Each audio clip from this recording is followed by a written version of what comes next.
On today's episode, we talk about a sleepover. Wow. No. Christian, I can't help but notice that every time you bring episodes over, you are not happy with the beginning of them. Yeah. So that tells me that you don't read the beginning of them. No, I read it like 3 times last night and today. I just don't like it. Could be that it's morning though, and You're a grumpy old man in the morning? Yeah. That could be. I'm realizing there's one sentence I need and my brain cannot pull that sentence out. That's what what it is. Also, I'm just having a day. Actually, a few days. It's been weird. It's the morning. No, the last few days have been weird. So that checks out.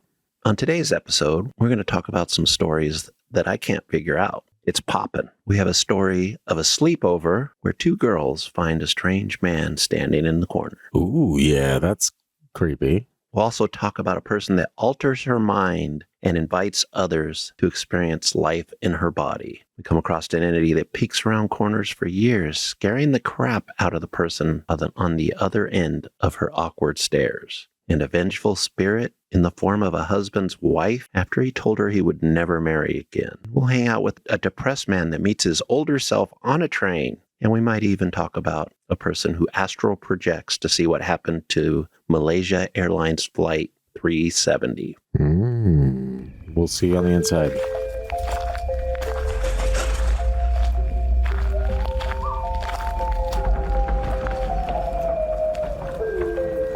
You are now entering the realm of the Freaky Deaky, an unsuspecting stop at the crossroads of fantasy and reality, where the frayed edges of make-believe seep into this cookie-cutter white picket world you've been led to believe is far from extraordinary. What you're about to hear are true stories. Alleged true stories. Christian, just... okay? Tales of the strange and inexplicable thought only to exist in film and folklore. Although difficult to accept, we do not know everything about this reality. About time or space, what lies beneath the ocean's depths. And try though we might, the unchanging truth remains. There are some things we legitimately cannot explain logically. Folks, welcome back to the Freaky Deaky.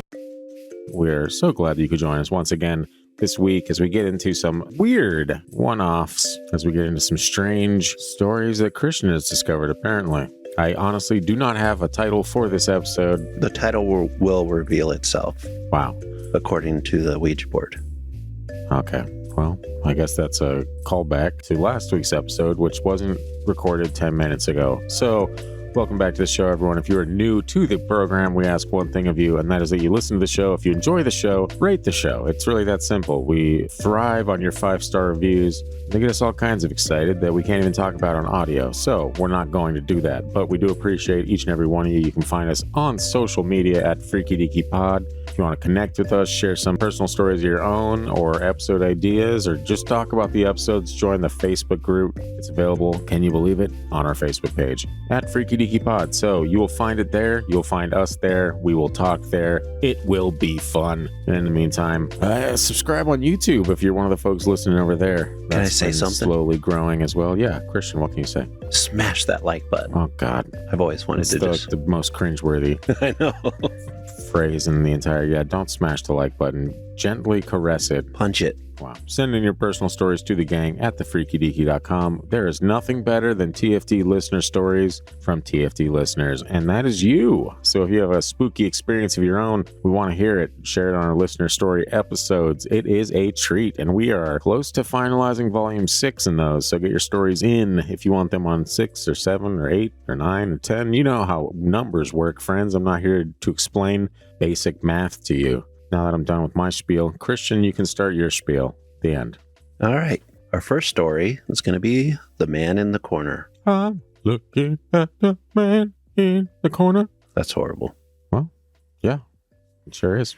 And this comes from Wifey of Pugs. Obviously, Gross. This wife is not bothered by constant snoring. Or, no, I'm not going to say that word. That'll be demonetized very quickly. Anyway, a sleepover that haunts me to my core. At the time of the sleepover, it was me and my best friend, both aged 7 or 8. We're both 16 and 17 now and haven't talked about this incident since. We lived in Florida, about 15 minutes away from Tampa. It was one of our many sleepovers we had. It was no different from the others. We played with Barbies, watched movies, read books until we couldn't take it anymore and went to bed around 9 or 10. That's late for 7 or 8 year olds, I guess. That's late for me, and I'm 33 years old. I'm 21 years old, so. I turned off the lights and climbed up on my top bunk, where both me and my friend were going to sleep. As I laid down, something immediately didn't feel right. The house I lived in was relatively old, and our landlord sucked and never came to fix anything. It's Florida. Let alone did he only care when our rent was due. Before getting in bed, I flipped on my fan and had my mom turn the AC down. But as I got in bed, my fan was turned off, so was the AC. But I thought the power went out and didn't think much of it. About 20 minutes go by, and I can't sleep, and I feel like I'm dying of heat stroke. I'm not sure if my friend is awake, so I say her name quietly. She responds immediately saying, "I can't sleep, but it's not because it's hot." I look over and can barely see her, but her silhouette. I look up the ceiling and sigh and say, "What is it then?" She responds saying, "It's the man in the corner." When I say I got chills, which is That's impressive. usually what happens when you say something happens, that it actually did happen. I look over at her slowly and then turn my head to look at the corner. I thought she was lying because I didn't see anything. I let out a breath of air I didn't know I was holding in. I go to adjust my blanket, and that's when I see him. A man, dark and tall, seeming to stare at both of us. I immediately gripped my friend's hand and closed my eyes hard. "We have to get my mom," I whispered, and I felt my friend nod. But we both laid there, unable to move. All of a sudden, I feel the movement of someone climbing up the ladder and crawling slowly. The blankets moved with the movement, and I slowly opened my eyes to watch the man slowly starting to crawl toward us. No. I was gasping for air and looked over to see my friend watching, too. She was paralyzed from fear. That sounds about right, yeah. I look back at the man and can only see his outline, no features. I hold my friend's hand tight and say, "Scream when I tap your finger." I barely got out a whisper. She slowly nodded, and I watched the man slowly reach for my face. I tapped her hand, and we both screamed bloody murder. My mom came running in no later than 20 seconds and turned on the lights, and both me and my friend were holding each other crying. There was no trace of the man, and my mom checked all the doors, saying they were locked and weren't even touched. We both slept on the couch that night, watching Barbie movies and holding each other tightly. To this day, To this day, We're still holding on. Yeah. To this day, I don't know what it was or who it was, but I will always remember the eerie feeling of death being close to my face. I could get on board with that. Spooky. I don't know. Yeah. It's fascinating that so many people, when they get scared, go sleep on the couch. Yeah, like the demon's going to be peeking out of the doorway like, damn it, I can't go down there. Yeah, if I'm going to leave this world by way of a demon or a spirit, I want to do it from the comfort of my bed. True. And it feels almost like a smarter idea to stay in a smaller room. Right. Like it's not as open, like a living room or something like that where couches are. Like it's a lot of open space. Can come from anywhere. Yeah, you're not as protected. With a bedroom, you're at least like... You know it's under your bed. Yeah, there's the door, here's the bed. Yeah. Just get, when you jump off the bed, get some distance so it can't grab you and drag you under. That is the move. Yeah, you want to really catapult yourself off that bad boy. Yeah, that's a pretty spooky story for being 7 or 8 years old and going through that with a friend. At least you had a friend there, you know? Yeah. That makes it a little better. Imagine being the parent come running into that and, "I saw a man in the corner," and you have to play it off. Yeah, I'd be like, "Oh, I'm sure it's fine." That's the demon from when I opened a portal when I was a teenager. Yeah. He's been around me the whole time. Now he's scaring the shit out of That's me. my boyfriend, the demon. Yeah. He touches my buttocks. Wow. All right. The next one's, she peeks and stares. She comes and goes. I don't have anything to add to that. Sorry. Okay. By B.H. Bolt. She stares from the corner. Haunting. Is this a haiku? No. I think the person was just trying to set the mood. Hmm. Most of my life, I've seen things, whether it's shadows out of the corner of my eye or just as I'm drifting to sleep, or felt the presence of something I can't see. I've been grabbed, shoved, and heard whispers. None of that compares to my frequent visitor for several years. Back in 2017, I was 23 years old. I had just broken up with a long-term girlfriend and was in a bit of a bad place mentally. I spent a lot of time alone and in my own head. And this is when the problem started. I was at my workplace at the time, using the urinal. I felt like somebody was watching me, like a burning stare. Very uncomfortable place to be. Oh, yeah. I quickly glanced over my shoulder, and in the gap between the cubicle, I could swear for a brief moment I saw something. It appeared to be some sort of disheveled woman. Just as quickly as I saw it, it disappeared. I chalked this up to sleep deprivation. Didn't really think anything of it, so I just cleaned myself up and got back to work. Throughout the next few weeks, when I was by myself, I never really felt like I was by myself. That's when I caught her. I was sitting at my computer one evening, and out of the corner of my eye, I saw the same woman peering at me around the corner. As much as I try to remember, I'm never able to recall her face. I remember dirty gray hair and somewhat pale skin, but that's it. I froze up. I don't know how long I sat there, staring back at her, and I don't remember her leaving. This persisted for years. I saw her at home. I saw her at work. I even swore I saw her in public. She was never in full view, and she was always peering around a corner like she just wanted to observe what I was doing, but peering enough that she wanted me to know that she was there. This changed one fateful night in 2019, the night my mother fell unwell and had to be rushed to the hospital. I woke up feeling that something was wrong. I couldn't put my finger on what was up. Suddenly I hear from the hall my mother's door burst open and she's calling to me. She's passed out on the floor, semi-conscious and breathing heavily. After helping her up, I call an ambulance for her and sat with her. She asked me not to leave her as she felt in danger. I didn't leave her side until the paramedics arrived. Eventually they came, agreed that my mother needed to go to the hospital, and I said, I'll follow you in my car. I ran back upstairs to get changed as I had just thrown on some comfy clothes, and that's when I saw her. I rounded the corner of my bedroom, and in full view of the other side of the room was this thing. It stood in full view. I still cannot recall its face, just gray hair and pale skin. I never felt such dread. I kept my eyes locked on it as I grabbed clothes from my floor and just backed out of the room while keeping my gaze locked on it. I was half expecting something like out of a horror movie, or to just start sprinting at me with arms outstretched, but nothing. It just stayed where it was. Even when I was walking downstairs from where my room was in full view, it still stood there. When I came back home, it was gone. I slept downstairs for weeks. As is tradition, yeah.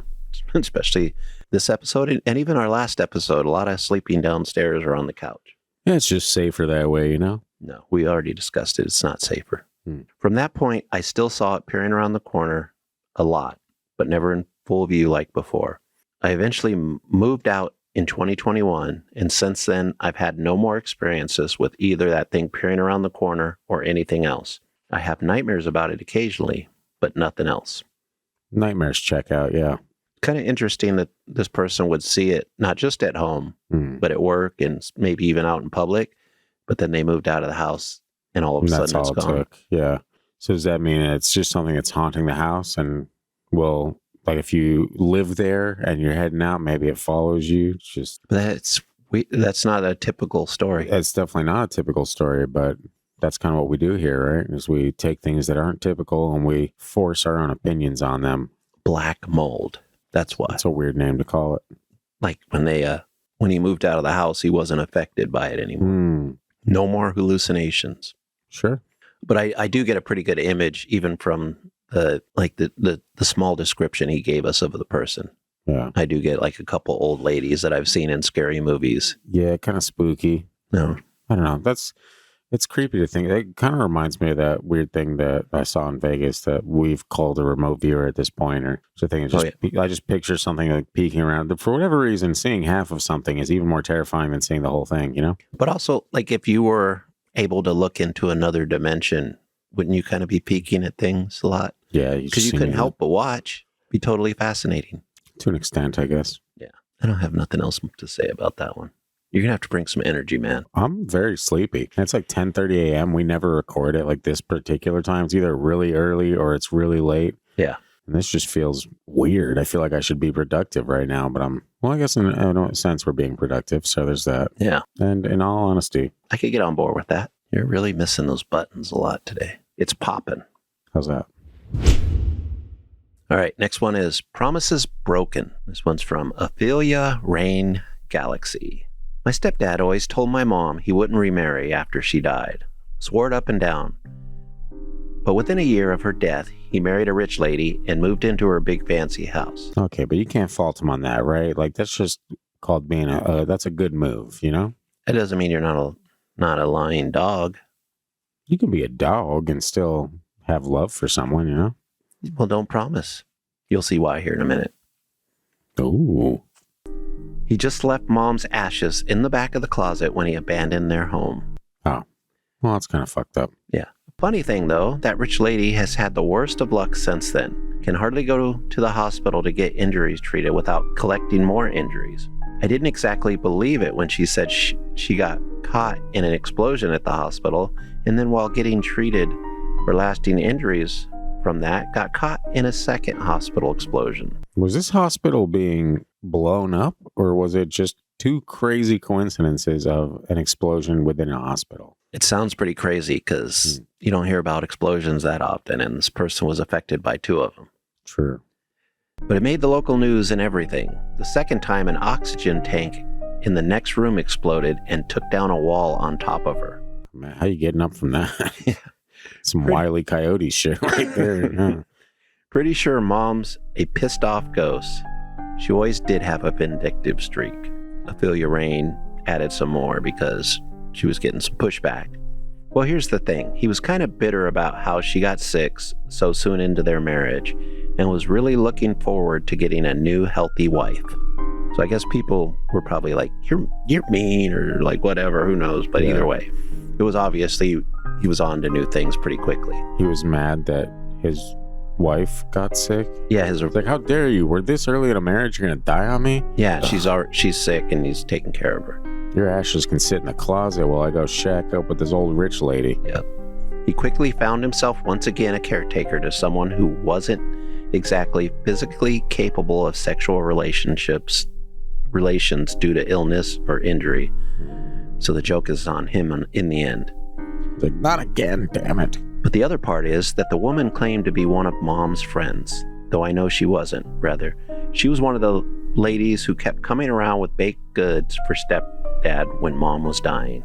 Aren't those the people that try to like swoop in on that? Be like, oh, I'm single and lonely. Yep. You just lost your wife? Hey, how about some cookies? Yep, I cook.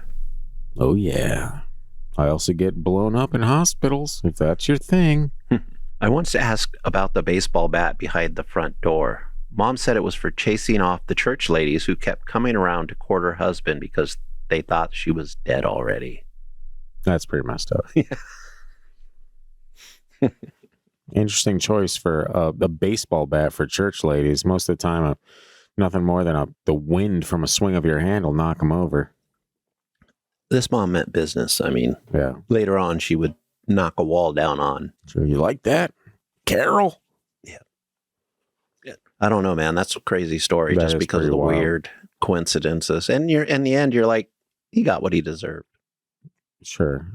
I mean, Yeah. also, you should be able to move on with your life and marry a rich old lady that's just That's my plan. targeting you. But You got to be rich, though. It's got to be. I'm tired of this whole working to, everybody's working for the weekend and whatnot. Like, I'm over that. every guy wants to be some rich, wrinkly lady's boy toy. I mean, that's a weird way to phrase it, but sure. The money part would be nice. The That's- other part might be, That's well, not. you got to, dance for your supper in that situation. So I guess, you got to do what you got to do. I don't know. I'm not making any judgments, but I did judge this But person. you did judge. So yeah, He I got guess what you he- are kind of. He got what he deserved. Shouldn't have lied. This cat knows the Grim Reaper. This cat? Yeah, that's the name of the next story. Is it about an actual cat or is it like a blues musician? It's actual cat Okay. that might like the blues. Hey, who's to say, really? And this one's from Tuzahu, or Choose a hose. Tuzahu. I don't know. Something like that. One of those. Hey, honestly, who cares? Family of four died in my arms over a few years from AIDS. A family of 4? Yeah. The last one had an unusual visitor, a cat. Or was it a cat? I was an RN for 42 years, 17 years as a hospice RN, and 5 of those I worked inpatient pediatric hospice in a 10-bed facility caring for newborn to 17-year-old terminally ill patients. Yeah, this was one of the most memorable patients for me, professionally and personally, for a vast amount of love that was shared between the family and myself. I worked in an AIDS inpatient unit in the very early 90s. One patient was a lovely woman who'd given the disease to her husband and 1.5-year-old son. The mother was so sick and treatment was so scarce for the disease back then that it was a death sentence. There was a 5-year-old daughter that tested negative and was to be the only member of the family to survive. So the mother, so sick, did what she could to spend time with her daughter to have memories of her mom as she grew up alone. The mother was a saint. I'd have to give her so much medication for nausea, so every day after school the daughter could eat with her mom. Mom died very quickly, then the little boy, then the father. The girl went to live with her grandmother, and our AIDS unit closed due to funding, and I moved on to another hospice working with terminally ill children. I worked night shift, and when I came in one evening I was told we had a little girl with AIDS. My mind went back to this family years ago. When I walked into her room, I recognized the grandmother, and there in the bed was the little girl that was to survive as she tested negative. She had converted later. Testing was still in its infancy at the time. The little girl told me to let her cat into the room. Her grandmother said she had no cat, but the girl insisted. Oscar was waiting for her outside the glass door. I opened the door, and in came a black cat, jumped up on the bed, and curled up with the little girl. Grandmother said she had no cats. It was hospice. She loved the cat, and the cat loved her, so we let Oscar stay. He would come every night and leave in the morning. I had such a strong feeling this was not just a cat, but some strong spiritual being that was there to comfort the little girl. Now the last of her family dying. I even spoke to the cat. "You're not a real cat, are you?" I'd get a strange and wise look from Oscar and felt that I was in the presence of pure love. Was this an angel? Her mother? Both? The night she died, shortly after midnight, Oscar stayed with her just a few minutes after she passed, then left. He never came back. We never saw him before or after. I think Oscar was there to help the little girl through the tough transition into her next life and left with the little girl's spirits. What an honor to be in that presence. Over the years, I was in hospice for all 4 family members on the day she died. On the day they died, mom, dad, baby brother, and the little girl. The love of that family shared. That incredible mother made me a better nurse for the rest of my career. Wow. Sorry to bring a downer there for you. Oh, sorry, or is that something you do every episode? It's not on purpose. You're really a fan of the darker arts. You're missing the point that we I had. mean, it's wholesome to an extent, but it's also sad. The cat coming through. Once again, a cat. Yeah. When the time is right, I'll strike. No. I've heard that a lot about like cats, though, around the end of people's lives that will just come. We've talked about it, I think, on some episodes before. I think there was one where another person worked in the hospice and the cat would come in and sit on the bed of the person that was about to die. Yeah. And that's how they all knew. Could you imagine being in a place like that and all of a sudden a cat walks into your room? I'm like, oh, hell no. I'm not ready. Not now, Whiskers. Damn it, Mittens. Old man Trudeau killed Oscar. We don't know why. Classic. This next one, this one's for you. I'm talking to you. You're talking to me or our listeners? To you. Okay. I don't think we've done this story. Oh, wow. But I feel like maybe we've had something from this person. I call it Crouching Woman. Through the ages of 16 and 17, I was living with my Nana and Papa. Soon after I moved in, my cousin moved in with us. It was fall and we were outside smoking, distressed from the day and getting ready for bed. To the left of us, about 100 feet away, was a small ravine, and it was at the bottom of a steep 8-foot slope. We were in the middle of our session when we heard footsteps coming through the water, up on the leaves and up on our side of the stream, but nothing was visible. I couldn't tell if it was good or bad, but we didn't stick around to find out because we booked it inside. After we were inside, we went upstairs. We lived in the basement, so we went upstairs to get food. My cousin Sally asked me to turn on the light in the living room so we could eat in there. As soon as I passed the wall that separated the kitchen and living room, out of the corner of my eye, I see a woman sitting in a frog pose staring at me. She had a ruffled up 80s hairdo. She had a white hospital patient outfit on, and she looked panicked. It's poppin'. I ran back into the kitchen, told Sally what happened, and we walked into the living room and turned on the light, and the lady was gone. Later, as we're eating, I have a clear view through the kitchen into the back family room, and I see a white apparition of a male figure walking from a wall that not only leads outside, but also the second story. Their house is built on a slope. This figure walks across the room to the wall that leads out to the balcony, the place right above where we were smoking an hour prior. Fast forward 5 months later, I had just moved back in with my mom, and just 1 week later, I looked out my door at 3 in the morning to go to the bathroom, and there she was. Never go to the bathroom at 3 in the morning. It's the worst. The same woman from my Nana and Papa's living room, on my mom's living room floor, same spot on her stomach, her limbs bent and contorted in ways they shouldn't be able to, and her head twisted backwards, her jaw broken and open wider than it should have been, and no eyes. Her eyes were gone. It's something I cannot unsee, but something I can't fully describe as well. I mean, it sounds creepy. I don't know if I would want to describe that. Yeah, I don't want to It hear. has like Ring, or what is it? The Ring I'm thinking of, or what? There's is a lot of, kind of The Ring, but I think there's some others. The Grudge, maybe? Is that the? What is is that the one with like the backwards walk or whatever? There's so many of them now. I know, they all have the exact same main character too. What would you do if you saw something like that, man? Cry. Yeah, that's got to be the first thing, right? Like just, oh God. I don't know. After that, though, you shit your pants and then be like, well, that will hopefully deter it from coming any closer. But Hopefully, if I ever experience anything like that, I've already gone to the bathroom.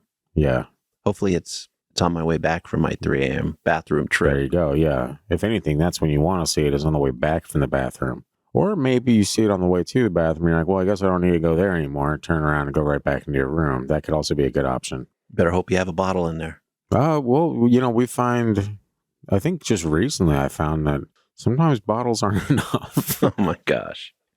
Yeah, I know. It's a wild experience. Oh, here's the one. I was like, where the fuck is that story? And it turns out it was right in front of your eyes the whole time, on a script even. Bro.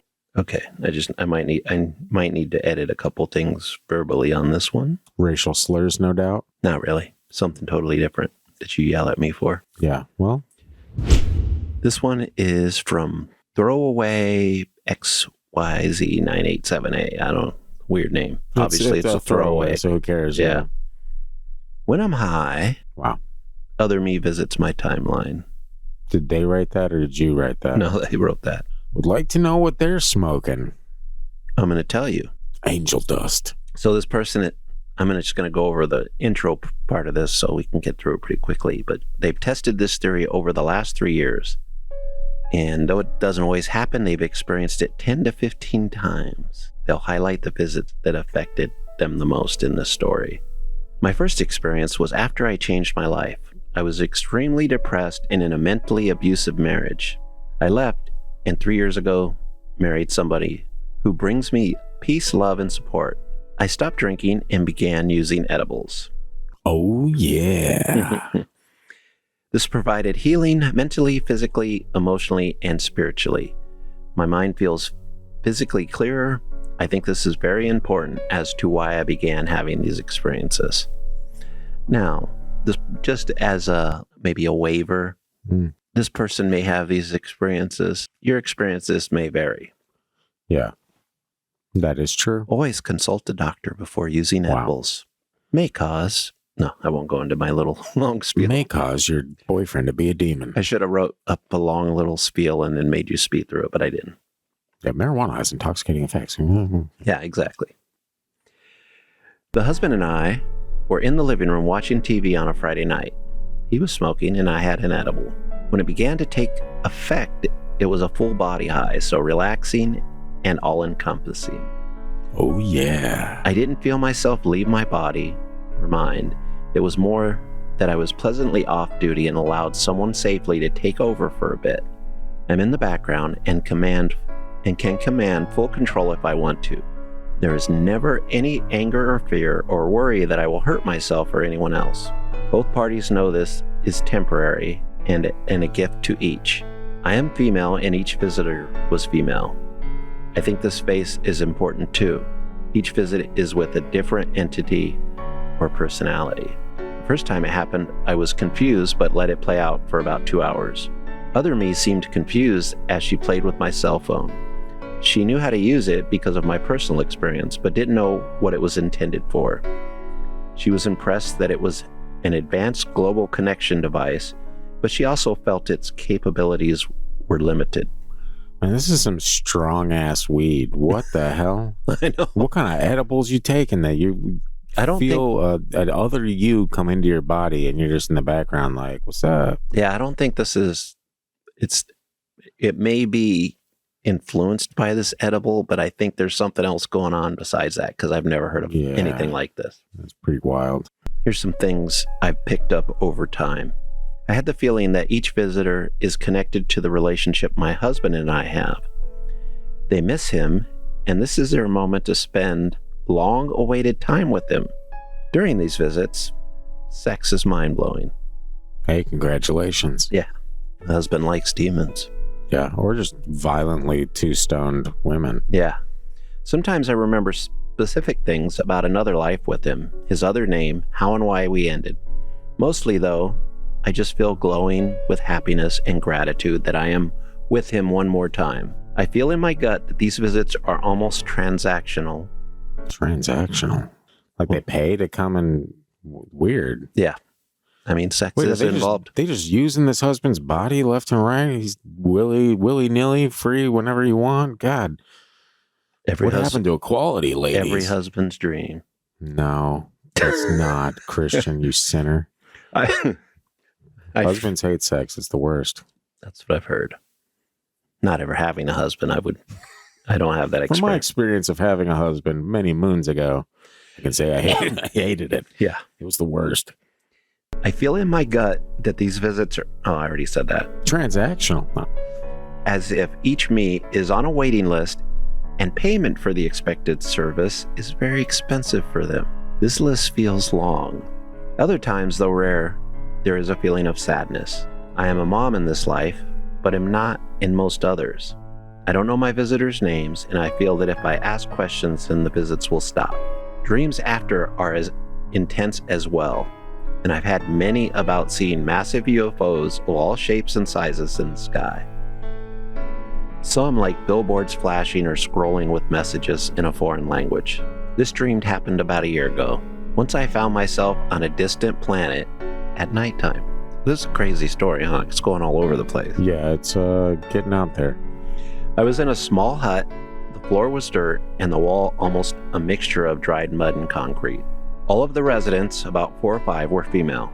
I grabbed a broom, as she should, and started sweeping, unconsciously knew that check-in time was approaching and the hut needed to pass nightly inspection. A large reptilian humanoid soldier entered. His uniform was navy blue. He was intimidating but wasn't going to hurt me. I was still scared. I looked at him and said, "Sorry, it's my first time here. An apology for the unfinished floor." He said nothing and walked outside. I followed him as he wanted. He didn't speak. Outside was dark, silent, and black as midnight. We stood about 100 feet away from the hut on a long stretch of street with other huts. I stood at the curb edge and stared into the massive dark sky. Again, I saw UFOs of all shapes and sizes in the sky, some like billboards flashing or scrolling with messages in a foreign language. It felt like I was looking at a distant, large city. I also felt dizzy. He spoke to me through our minds. I was in no danger. This was basically a stepstone to greater things for each of us. His society needed our help for a bit, and we needed his. Once we helped enough, I would move on to another location, a better location. It was part of an agreement. Neither party would be injured or taken advantage of. A robotic yet human voice came over invisible loudspeakers. All residents must return to their quarters. It was time for the day to end. I walked back inside. Earlier this week, I returned to this dream. After I go inside, he speaks to himself and to his superiors. We have one that can travel. And they said a technical term I don't remember. Also, they said a dreamer. He isn't concerned about me as I'm just a cog in the machine, but is concerned about what I can do, though there is no dangerous threat.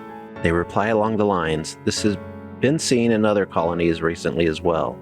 Not in large numbers, but the numbers are slowly growing. It's not dangerous, just keep watch and see what you can see. And that's where the story ends. Now, did this person write this while on the edibles? Maybe. Did you get this off like a weed website and it was a review for a certain strain or something like No. that? That is like a wild ride of what the actual hell is going on there. I mean, Look, I've had some weird thoughts while violently too high, but at the same time, man, I can honestly say that most of the time it's a healing endeavor and not something weird like taking me on a weird, it turns out it's different versions of me are paying to use my body to sleep with my husband. Like, what a strange train of thought to get to after. I mean, the story grabbed me there because it was so weird. Yeah, And that alone. I didn't expect to go to other planets. Wow, well, man. That's why I'm like, it can't just be the edibles. Something's happening in the universe, and now we get to travel. Well, I mean, there's people that speculate that, being under the influence of even like marijuana or anything like that could, to a certain extent, thin the veil between our world and the next. Maybe it makes you a little more susceptible to seeing things. Or, I mean, honestly, I've never seen or hallucinated anything smoking weed. I can tell you that much. I have heard stories of people who have. There's certain people that get really paranoid when they smoke, and so I could see, like, if you're that kind of person, then like any noise you hear or something could like escalate into something entirely different. But this is just like wildly on the weird side. I mean, that husband is probably in for the time of his life, but outside of all that, that is crazy. Yeah, there's no part of that story that's not crazy. And it's like two different stories. Yeah. But if this is what this person's experiencing every day or every time or Then, many times, I mean, that's quite the journey. That's not just a one-off rando thing, But I would be very interested in knowing exactly what edibles she was taking and like what dosage or anything, because that sounds pretty high. Yeah, that's pretty high because, like I said, people I know that have hallucinated were like, did something on a dare and were just like, yeah, I've made a poor decision. Yeah. That's usually the case, yeah. But the comfort this woman has with somebody else inhabiting her body and kind of knowing the story a little bit of them. But it's her, right? It's like, it's her. In her mind, Yeah. It's her from a different timeline or something like that. Which when you see the end of that story, you're like, okay, maybe that, like when she's off visiting somewhere else, which if it's another her, it would have to be from somewhere else because they came from somewhere. They're on a different time. And maybe that'd be a good episode too, but there are people that believe that there's ways for you to timeline hop through very basic things. Like, and I forget, wasn't there like a show or something like that, like called The 8 or something on Netflix a while ago? Or God, I wish I could remember, but it's pretty much doing certain movements or motions, or there's ways for you to like hop timelines between. And to me, I'm like, oh, this sounds like people that are unfortunately slowly losing their minds. But at the same time, I believe in hairy wolf creatures that inhabit the woods. So who's really saying what's accurate here? What's true? What's fake? I do not believe in those hairy wolf creatures, but this one, I kind of believe. The story? Yeah. That's weird. It kind of makes sense. It kind of seems possible in some ways. Yeah, I think you believe it because it's timelines, and you like timelines. You like stories that have different timelines. That makes more sense to me, though. It seems plausible, and there's a lot of theories behind it being plausible, and also some of our experiences in life, including your weird ghost that was looking at you that one time. And that was not fun. That seems like another timeline. No, we can't keep changing it. I feel like remote viewer or evil demon boy is, those are the options. I can't keep adding options because then I just get too curious. It could be all of those, but it also to see something, like that thing, it seems like it's in a different reality. We can figure out how it got there and how it got to your realities another time, but that seems similar to what's going on here. Maybe. But the reptilian humanoids, I don't know, man. Yeah, that's fact. Well, what's fascinating too is she sees like UFOs in the sky, basically with advertisements. Hmm. So she's, what is it, Neo Tokyo or something like that? Like what's the name of the movie? You know what I'm talking about? Blade Runner? Yes. Did I guess it right? I have no idea what you're talking about. That was the movie I was thinking of. Neo Tokyo is like a weird crypto gaming community. I also think it's in like a bunch of different Is it? like anime type things, or I think That it's at least one. accurate, yeah. And it's similar to like a Blade Runner style, but she has that view in the sky, but she's sweeping a hut. I know, yeah, the hut sweeping thing was kind of weird. So if that technology is nearby and you have an overseer that's coming to inspect your hut, that doesn't sound like the most comfortable place to be. Yeah, I could certainly think of more inhabitable places that would be maybe a little more comfy, modern, maybe. Right. You would think that the overlords would provide something a little bit better. Basic provisions would be nice, you know. Yeah, something, not a dirt floor hut. Classic. That you have to sweep with palm fronds or palm leaves or whatever the hell they are. Palm fronds. Didn't know it was German now, but alrighty. This one doesn't really fit other than it's just crazy. Hey, we like crazy here. Yeah. We're all crazy down here. And I actually titled it Somehow Less Crazy Malaysian Airlines Theory. And you're referring to the other one being the teleporting thing? Yeah. Exactly. And this one comes from Beginning Ease 5280. I astral projected the missing Malaysian Airlines Flight 370s, but I was interrupted. How do you astral project that? I'm going to get into it. Okay. I'm glad because I had so many questions. Yeah. I was astral projecting about what happened to the plane. I don't watch the news, so I'm not familiar with any update. I was suddenly transported to a tropical ocean with clear blue skies, with clear blue seas similar to what the Maldives look like. When I looked up, I saw a plane falling from the sky with smoke coming from underneath. There was also someone in a boat nearby who saw it, but I couldn't see their face or interact with them. Before the plane crashed, it flew over a small uninhabited island before I lost sight of it. Now this is where it gets very weird.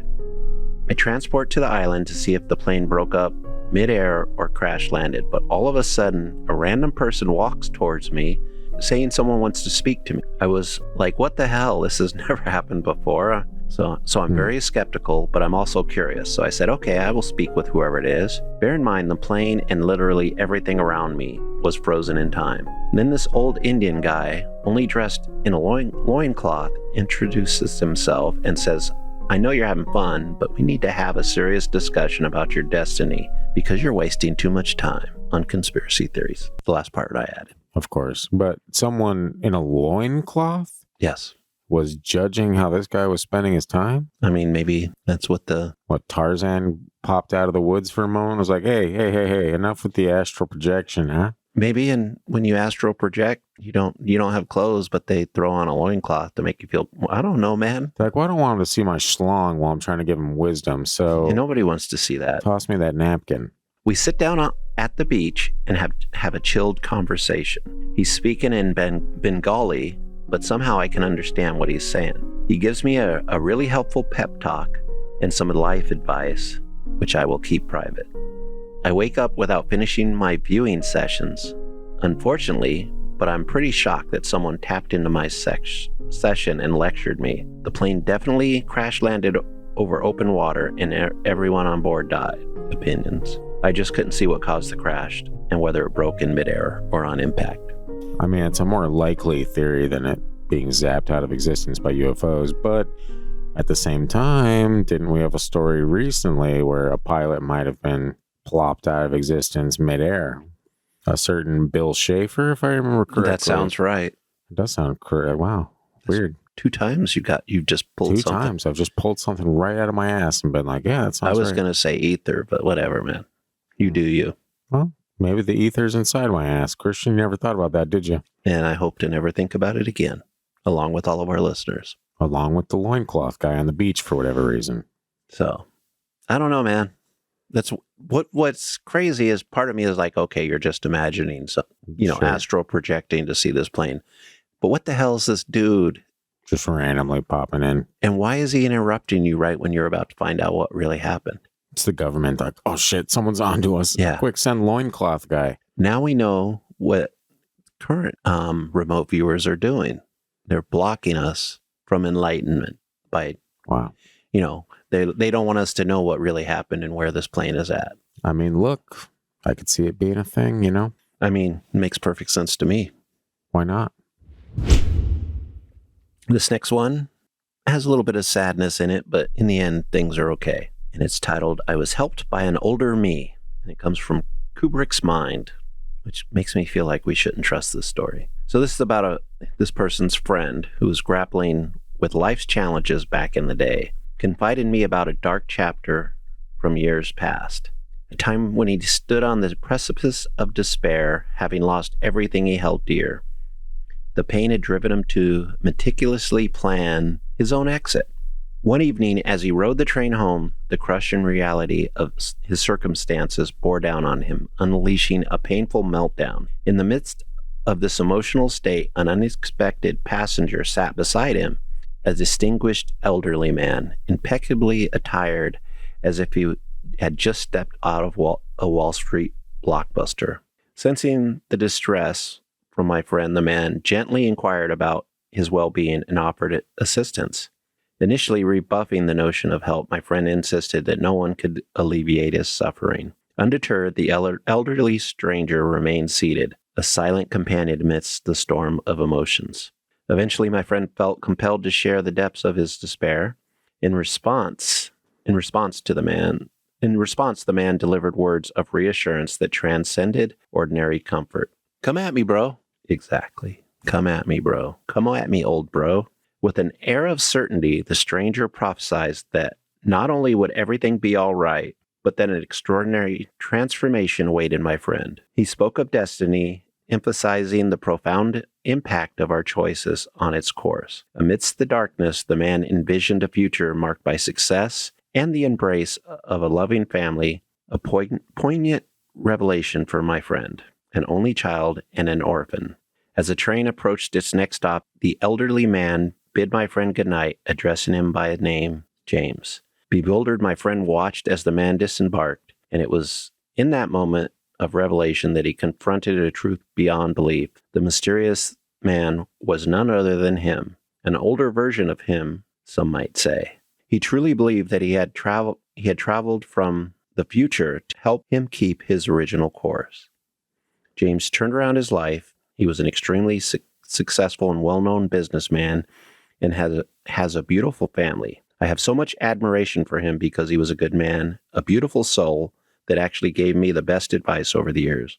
He died of cancer last year at 87. I really just wanted to share this story. Rest in peace, James. I thought you said it had a happy ending. Yeah. He died. James lived his life, though. Yeah. And found happiness before dying. We've come across a few stories like that, right? Where people have met there or claim to have met there. And I don't think we've covered one, like the actual full story on the podcast before, but there was one story that has haunted me since I read it that was very similar. And it was about, and for apologies to people who have already heard me say this brief synopsis on the story itself. It is, if anyone knows where the story's from, then please send it over to me because I want to share it on the show at some point. But pretty much, young boy is on his way to a fishing spot at a lake. As he's going, he has this weird feeling and he looks up and there's like a 30-something-year-old man walking in the opposite direction to about to pass by him. And he was like, I don't know what it is about that guy, but it was a super strange feeling I just had. And then, some 20, 30 years later, he's once again back home and he goes to that fishing spot. And as he's returning, he passes by the boy. There's none other but the boy that was him as a kid. He passes by and he loses his shit because he's like, holy fuck, that was me. I don't know, man. Those stories get me every time. I'm like, damn, how does that happen? What is going on out there that people are seeing themselves? And how do I do it? Would you do that if you had the opportunity, like randomly run into yourself as a kid? Yeah, I don't know if I'd want to talk to myself, but yeah, you'd be like, oh, it's kind of annoying back then. I'll just look at him from a distance. It would be pretty fascinating to just have that power, but almost the story you just told almost seems like That one almost seems impossible. It's like a weird, like, rip in time or some kind of, I don't know. Yeah, but when I heard that, I just full body chills moment. I'm like, what? And when you say it like that, it's like, well, how many people do we walk by that is actually me? And how does that happen if I'm in this time, but also back in time? Well, there's one answer, Christian. I'm sure you've already guessed it. Magic? No, time is a flat circle, man. I gave you an opportunity to whip that back out, you know? I just wanted you to say it. Well, because you say it in anger all the time. I say, damn it, time is a flat circle. I say it like Clint Eastwood. Speaking of that, by the time this episode comes out, we'll have the new True Detective season That is true. That is Detective. Yeah, it takes place in Alaska this time. Well, would you look at that? Basically off in the middle of nowhere, like where I used to work. Yeah, it actually stars Christian and myself. We are the detectives. Yep, I play the role of Jodie Foster. And I play the role of someone who got paid to play the role. yeah, you play the role of her Alaska Native partner. Wow, best casting choice of all time. Canceled. Yeah. So anyway, that's that. Christian, do you have a favorite? Your daughter's blowing up my phone at the moment saying, why are you always doing things that are trying to advance your life? And I need to go to the store. And other things that women say to me, you know? Does that make sense? Yes. You've been there. I like the edible story. Only because it was so weird and it went like bonkers and I had fun the whole time.